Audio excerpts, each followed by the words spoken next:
వరంగల్ జిల్లా తేదీ 8/5/2026 శుక్రవారం రోజున ఉదయం 10 గంటలకు ఎల్బీనగర్లో గల అబ్నూష్ ఫంక్షన్ హాల్ నందు వరంగల్ క్రిస్టియన్ సొసైటీ వారి ఆధ్వర్యంలో దళిత క్రైస్తవుల అవగాహన సదస్సు ఏర్పాటు చేయడం జరిగింది.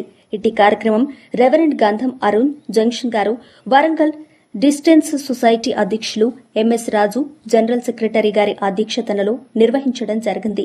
ఈ కార్యక్రమానికి ముఖ్య అతిథులు ప్రొఫెసర్ కోదండరామ్ గారు, జేఏసీ చైర్మన్ ఎమ్మెల్సీ గారు మాట్లాడుతూ ఆర్టికల్ 25లో చెప్పబడినట్లుగా మతం ఏ పౌరుడైనా ఏ మతాన్నైనా స్వీకరించొచ్చు. కులం అనేది మారదు. కాబట్టి ఈ యొక్క ఆర్డర్ విషయమై మేము మా మద్దతును తెలుపుచున్నాం. మేము ఈ విషయంలో వారందరికీ మా మద్దతును తెలియజేస్తామని కోదండరామ్ తెలియజేశారు. వరంగల్ తూర్పు నియోజకవర్గం బీఆర్ఎస్ పార్టీ మాజీ శాసనసభ్యులు నన్నపనేని నరేందర్ మాట్లాడుతూ తూర్పు నియోజకవర్గంలో ఉండబడిన క్రైస్తవులను కంటికి రెప్పలా కాపాడుకుంటానని, వారికి ఏ సమస్య వచ్చినా ప్రతి విషయంలో నేను ముందుండి వారికి అండగా ఉంటానని, మా పార్టీ పక్షంగా కూడా నేను మద్దతు ప్రకటిస్తున్నానని వారు తెలియజేశారు.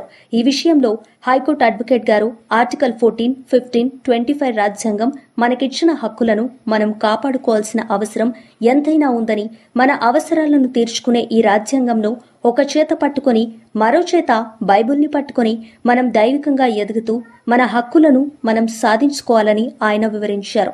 ఓఎస్ఎస్ పబ్లిక్ స్కూల్ కరెస్పాండెంట్ గారైన ప్రిన్సిపల్ జన్ను పరంజ్యోతి గారు మాట్లాడుతూ క్రైస్తవులు ఇప్పటికైనా ఒకతాటి మీదికి రావాలని, దేవుడు మనం అందరినీ క్రైస్తవులు ఐక్యత కలిగి నివసించుట ఎంత మేలు, ఎంత మనోహరమన్నట్లుగా మనమందరం ఐక్యతతో సహోదరులుగా ఉండి ముందుకు కొనసాగాలని, ఈ యొక్క ఆర్డర్ వల్ల క్రైస్తవ లోకమంతా ఏకమయ్యే సమయం వచ్చిందని, ఆ ఏకంలో మనమందరం మన హక్కులను సాధించుకోవాలని ఆయన మాట్లాడారు. డాక్టర్ బిషప్ విల్సన్ సింగం గారు మాట్లాడుతూ క్రైస్తవుల మనోభావాలను దెబ్బతీసేదిగా ఈ యొక్క ఆర్డర్ ఉందని, దీన్ని తక్షణమే పార్లమెంట్లో బిల్లు పెట్టి సవరించాలని, క్రైస్తవులకు న్యాయం చేయాలని, మతం అనేది ఒక మంచి మార్గమని, ఆ మార్గాన్ని దళితులు ఎస్సీ వారు ఎన్నుకోవడం వలన ఇలాంటి సమస్యలు వచ్చాయని ఇది క్రైస్తవ లోకం గమనిస్తుందని వారు తెలియజేశారు. ఈ కార్యక్రమంలో tri city chairman doctor B Vinay Kumar గారు ప్రార్థనతో ముగించడం జరిగింది. ఈ కార్యక్రమంలో పాల్గొన్న క్రైస్తవ పాస్టర్లు, విశ్వాసులు, ట్రెజరర్ గారైన గాబ్రియల్ పాల్, ఆర్గనైజింగ్ సెక్రటరీ ఇన్ సాల్మన్ రాజు గారు, గౌరవ అధ్యక్షులు అయిన ఇష్టం పెళ్లి అబ్రహం గారు, joint secretary Vijay Kumar, Jannu Thomas గారు, బొక్క రంజితం గారు, జన్ను శ్రీనివాస్ బాబు గారు, కార్పొరేటర్లు బోడా డిన్న జన్ను అనిల్ గారు, ఎంఆర్పీఎస్ నాయకులు తదితరులు పాల్గొనడం జరిగింది.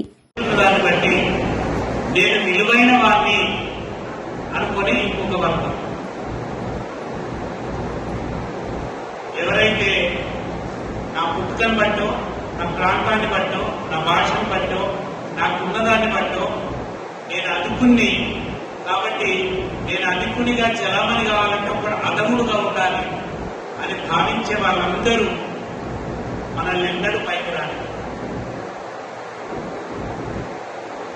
ఎప్పుడైతే అంటే మన భావన ఏంటిది అంటే నేను విలువైన వాడిని, అంటే ఇటు విశ్వాసం నుంచి చూసినా లేదా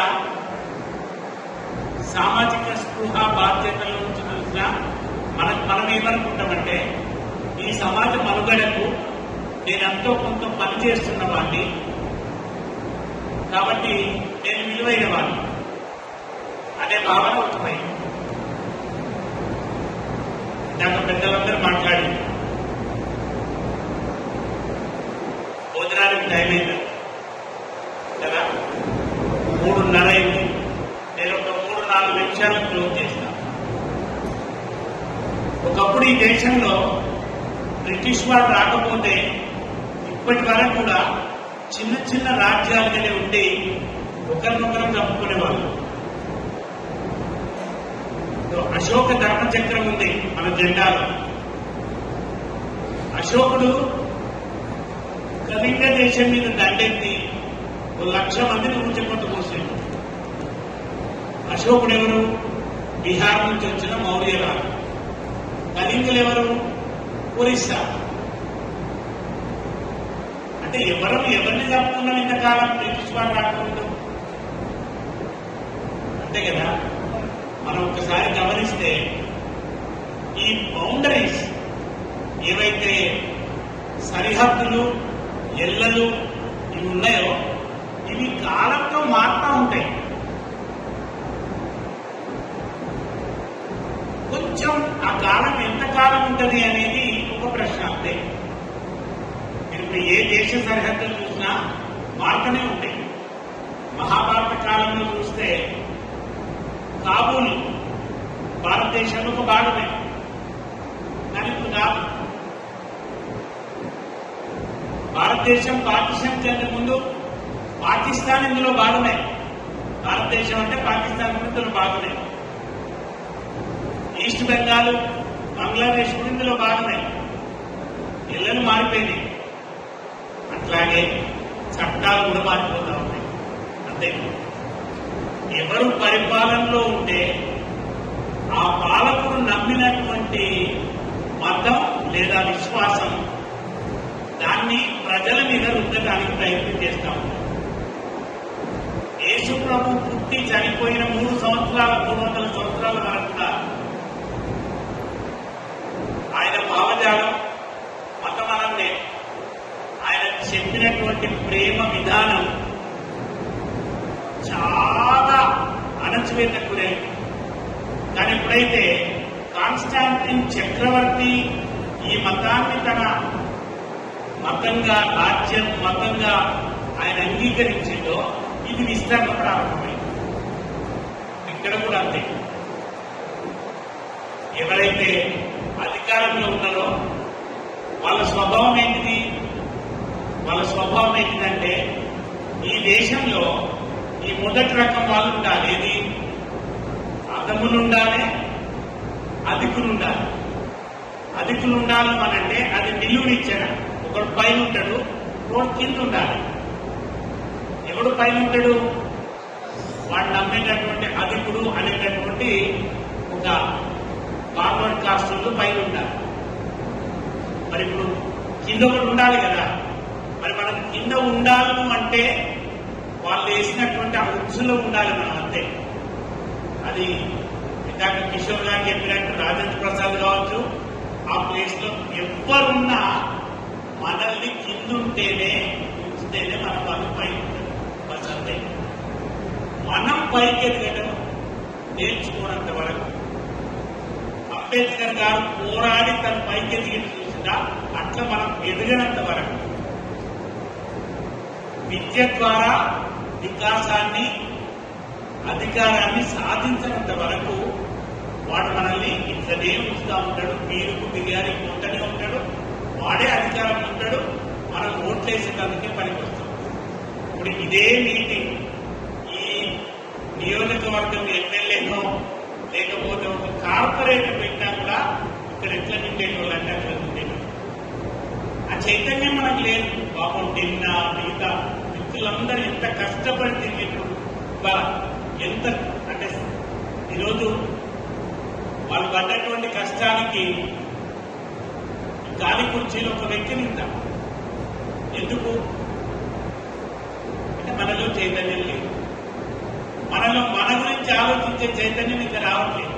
మీరు చూడండి, ఒకప్పుడు మరాఠాలు నైజాముల మీద, నైజాములు పక్కన పల్లవుల మీద, పల్లవులు చాళుక్యుల మీద, చాళుక్యులు చోళుల మీద, వీళ్ళంతా ఈ భారతదేశంలో ఉన్నోళ్ళే ఒకరి మీద ఒకరు యుద్ధం చేసుకుని, ఒకరి సంపదను ఒకరు దోచుకొని, ఒకరి దేవాలయాలను ఒకరు పడగొట్టుకొని, వైష్ణవులని శైవుల మీద, శైవులని వైష్ణవుల మీద యుద్ధాలు చేసుకొని, బౌద్ధం వచ్చేసరికి ఇద్దరు కలిపి మళ్ళీ వాళ్ళ మీద వాళ్ళ ఎదురు కూడా యుద్ధం చేసి, మళ్ళీ క్రైస్తవులు వచ్చేసరికి వీళ్ళందరూ కలిసి వాళ్ళ మీద చేసి, ఈ రకంగా దోపిడి స్వభావం అనేది జరుగుతూ పోతూనే ఉంది. ఇప్పుడు మీరు గమనించండి, ఇప్పటికీ ఆ దోపిడీ మారలేదు. మీరు కొంచెం గమనిస్తే ఈ భారతదేశాన్ని అంతా ఇప్పుడు ఎవరు బయట వాడు ఎవరు ఆక్రమించుకోలే. ఇక్కడ ఉన్నవాడే ఆక్రమించుకొని దోపిడీ చేస్తున్నాడు. ఎవరు చెప్పండి? గుజరాతీలు ఆక్రమించుకొని దేశాన్ని ఇవాళ మొత్తం దోచి గుజరాతీలకే పెడుతున్నారు. ఎవరు వాళ్ళు? ఒక అంబానీ కావచ్చు, ఒక అదానీ కావచ్చు. మొత్తం చూడండి, భారతదేశంలో ఉన్న పోర్టులన్నీ ఒకప్పుడు వాడు సైన్యం వేసుకొని వచ్చి వాడు యుద్ధం చేసి వీటన్నిటిని స్వాధీనం చేసుకునేవాడు. ఇప్పుడు ఏం జరుగుతున్నది? కార్పొరేట్ యుద్ధం. అంతే. దానికి సహకరించేది ఎవరు? ఆ పైన ఇద్దరు ద్వయం, అంతే కదా. ఒక ఆయన హోమ్ మినిస్టర్, ఇంకొక ఆయన ప్రైమ్ మినిస్టర్. ఎవరికి దోపిడీ చేసి పెడుతున్నారు? ఈ కార్పొరేట్లకు దోపిడీ చేసి పెడుతున్నారు. స్వరూపం మారింది కానీ స్వభావం మారలేదు. అంటే ముందు మన భారతదేశంలో ఉన్నటువంటి పరిస్థితులు ఏమిటి, ఈ పరిస్థితుల్లో మనం ఎట్లా చిక్కుకొని ఉన్నాం, మనల్ని ఇంకెవరు ఈ ఉచ్చులో ఇట్లనే బిగించి ఉంచుతున్నారు, ఇది మనం గ్రహించినంత కాలం, ఇది తెలుసుకున్నంత కాలం మనం దీంట్లో నుంచి బయటపడటానికి చేసే ప్రయత్నానికి ఒక అంటే మనం చూడండి, అది మ్యాగ్నిఫైయింగ్ గ్లాస్ అంటారు, భూతద్దం. ఆ భూతద్దాన్ని సూర్యుని రశ్మిలో పెట్టి ఒక కాగితం మీద కనుక ఆ మొత్తం ఆ కిరణాలన్నింటినీ కేంద్రీకరించే దగ్గర పెడితే అప్పుడు ఏమవుతుంది? ఆ పేపర్ కానీ ప్లాస్టిక్ కానీ మండిపోతుంది. ఎక్కడన్నా ప్రపంచంలో వారానికి ఇంతమంది కలుసుకునేటటువంటి ఒక సమాజం ఉందా? అంటే మన శక్తి మనం తెలుస్తలేదు. మనము విడిపోయినటువంటి సూర్యకిరణాలు ఎక్కున్నాం, మనం విడిపోయిన సూర్యకిరణాలు ఎక్కున్నాం. అది ఆయన చిత్తమో ఏమో, మన అదృష్టాన ఈ జడ్జిమెంట్ వచ్చింది. వాడు ఏమనుకున్నాడంటే దీంతో వీళ్ళని బెదిరిద్దామనుకున్నాడు. కానీ దీంతో మనల్ని ఐక్యపరిచే అవకాశం ఇప్పుడు ఏర్పడింది. సూర్యకిరణాలన్నీ ఒక్క దగ్గరికి కనుక వస్తే దేన్నైనా మండిస్తే చూసిందా? దీనికి మనకు చారిత్రకంగా 3 ఆధారాలు ఉన్నాయి. ఒక ఆధారం 1950లో చేసినటువంటి ప్రెసిడెంషియల్ ఆర్డర్ని తిప్పి కొట్టే రకంగా రూపానాలు తీసుకొని, కత్తులు తీసుకొని రోడ్ల మీదకి సిక్కులు వచ్చింది కాబట్టి భయపడి 56లో 6 సంవత్సరాల తర్వాత వాళ్ళకు అనుకూలంగా ఈ ఆర్డర్ని మార్చింది. దాని తర్వాత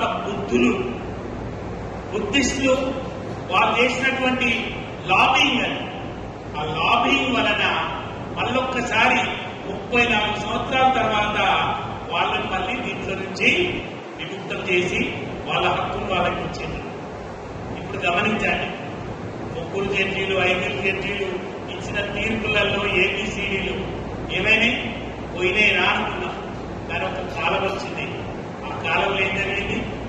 ఏబిసిడీలు అప్పటి వరకు అన్యాయం అనుకున్న వాళ్ళందరూ తర్వాత ఇదే న్యాయం అన్నారు. ఈ న్యాయం ఇవాళ అమల్లోకి వచ్చింది. అంటే చరిత్రలో justice may be delayed, but time is so powerful, it will not allow the justice to be denied.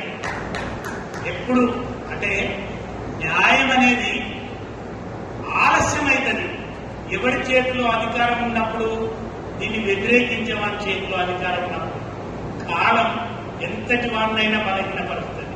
ఇవాళ చూడండి, 3వ ఎలక్షన్ల ఇవాళ బీహార్లో ఒక పార్టీ, ఆంధ్రాలో ఒక పార్టీకి దాసోహం అనకపోతే ఇవాళ అధికారంలో ఉండలేని పరిస్థితి. రేపేమైతుందో, ఈ రోజు దీని వెనుక ఇంకొక కోణం కూడా దాగుతుందని గ్రహించాలి.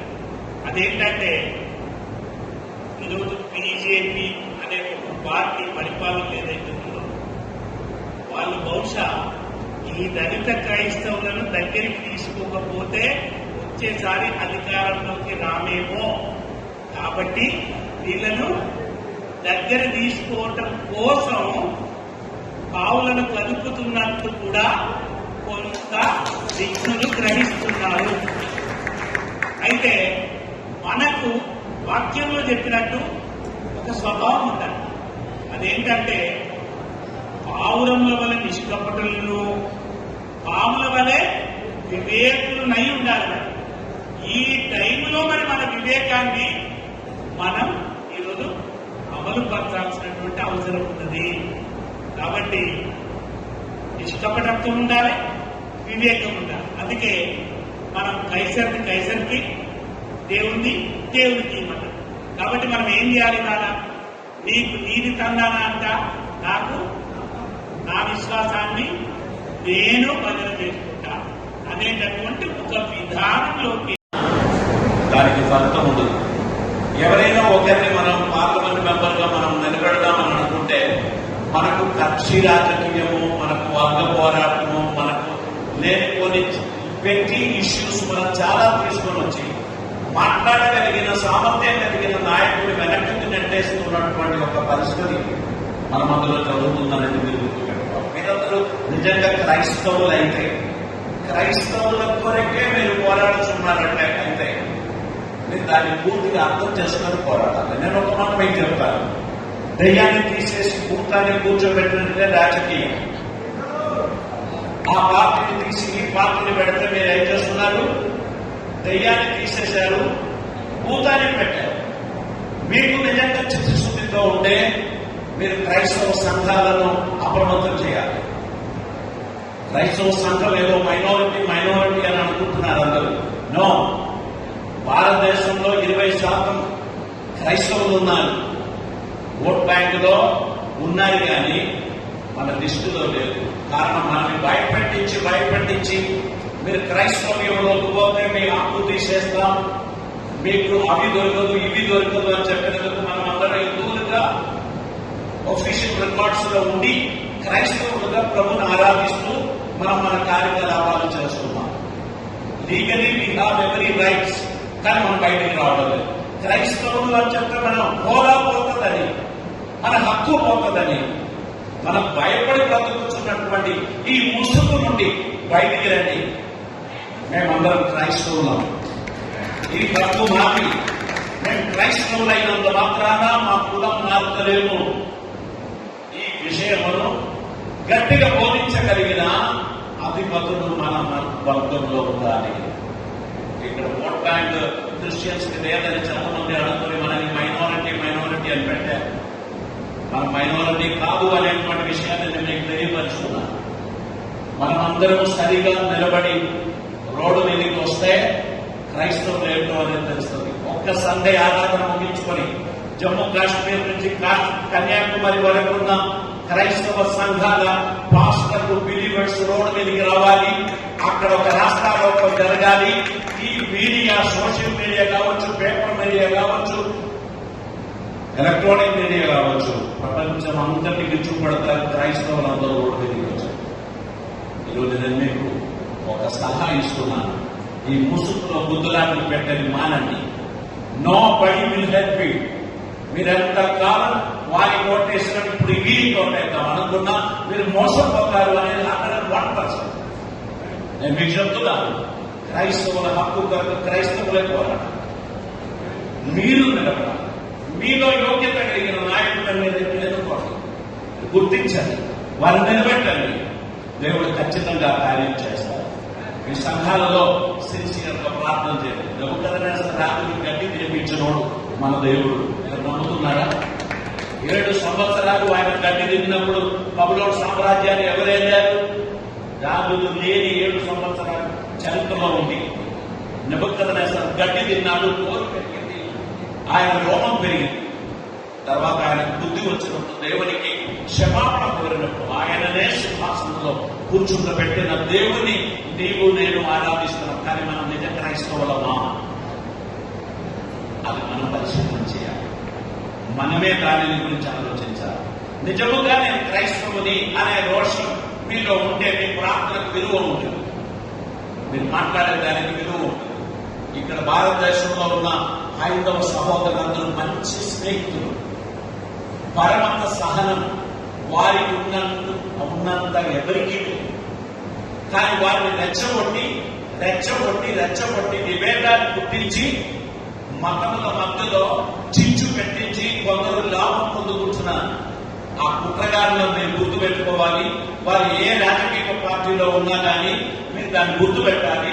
క్రైస్తవ సంఘం క్రైస్తవ్యాన్ని చక్కగా ప్రజలకు బోధించాలి. దేవునికి సాక్షులుగా నిలబడడానికి మీరు ఎప్పుడైతే ముందుకు వస్తారో అక్కడ దేవుడు అద్భుతమైన కార్యములు మన జీవితంలో జరిగిస్తారు. ప్రియతమ నాయకుడు కూడా కోదండరామ్ గారు వచ్చినందుకు ప్రత్యేక వందనాలు. క్రైస్తవ క్రిస్టియన్ ఫెలోషిప్ ప్రెసిడెంట్ గా నేను మీకు ఒక్కటే పిలుపునిస్తున్నాను. ఇది దేవుని వల్ల సాధ్యం, చిత్తశుద్ధి కలిగిన మనుషుల వలన సాధ్యం. 2 దోణలో కాలు పెట్టుకున్న వారి ద్వారా ఇది సాధ్యం కాదు. ఇది చిత్తశుద్ధితో ఇది సాధించవలసినదే అని ఎవరు దీని కొరకు పోరాడినా మనకొక చట్టం ఉంది, మనకొక రాజ్యాంగం ఉంది. ఆ రాజ్యాంగాన్ని గౌరవించే వారి ద్వారా ఇది సాధ్యం. దానిని ప్రార్థనాపూర్వకంగా ముందుకు నడిపించాలి. దేవుని మహిమార్థంగా జరగాలి. మనల్ని అమ్ముకుందామని ప్లాన్ చేసుకుంటున్న దళాధికారిని మీరు గుర్తుపట్టి పక్కకు పెట్టుకోండి. We're not going to be sold out. మనం క్రీస్తు కొరకు అమ్మబడిన వారు. ప్రాణం పోయినా సరే ఆయన కోసం జీవించాలనేటువంటి పిలుపు నేను మీ అందరికి ఇస్తున్నాను. ఈ దేశం ఖచ్చితంగా సంపూర్ణ స్వాతంత్ర్యంలోనికి వస్తుంది. ఆ దినం కొరకు కనిపెడతాం. అందరూ కూడా ఆత్మభారంతో ప్రార్థన చేయండి. మంచి ఉద్దేశంతో పనిచేయండి. ఇక్కడో మాట అక్కడో మాట, అది ముసుగులో ఉద్దునాట అంటారు. అది వద్దు. మనకు ఒప్పటిగా మాట్లాడుదాం. ప్రాణం పోయేంత వరకు సత్యం కొరకు నిలబడదాం. దేవుడు మనందరినీ దీవించదగా.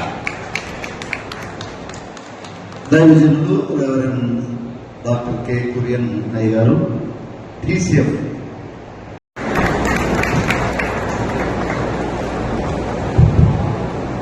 సభాధ్యక్షులకు, వేదిక మీద ఉన్న పెద్దలందరికీ, మీకు కూడా అందరికీ పేరుపోయినా బలవంతంగా గురించి మాట్లాడుతున్నప్పటికీ ఏమనుకుంటారు, కారణం లేకపోలేదు. లంచ్ టైం మీటింగ్లతో ఇబ్బంది. ఇప్పుడు బయట కూర్చున్న వాళ్ళు దూరం తయారీ ఇప్పుడు కొంచెం కష్టం ఉంటుంది. ఆ కారణం చేత మళ్ళీ హైదరాబాద్ ప్రోగ్రాం అందుకోవాల్సింది. ఇందులో దళిత క్రిస్టియన్లను ఈ రిజర్వేషన్ అవకాశాల నుంచి మినహాయించడం న్యాయమైనటువంటి నిర్ణయం కాదు. తప్పనిసరిగా ఆ నిర్ణయాన్ని మార్చుకోవాల్సిన అవసరం ఉంది.